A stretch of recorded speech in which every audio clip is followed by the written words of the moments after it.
Let's get to our other top story this morning. When it comes to your child's education, many school districts say they need more money from the state. And since the legislative session began this year, education has certainly been a hot topic. With only a few weeks left to go now, school leaders want to make sure that they continue advocating for students and local taxpayers.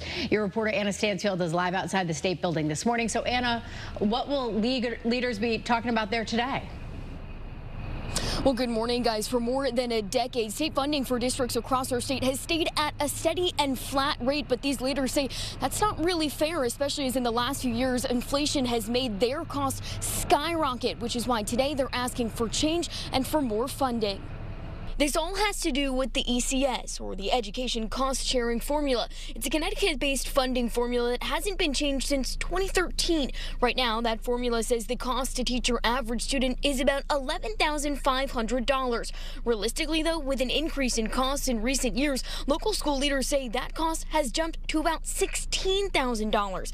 To cover the increases, they say the burden has been placed on local towns and cities to make cuts or raise taxes to make sure local students are still getting the education they deserve, but they want that to change. That's why this morning, leaders from 5 different towns and cities in our state will come together here at the Capitol, pushing for a change in current funding formulas to keep up with rising costs.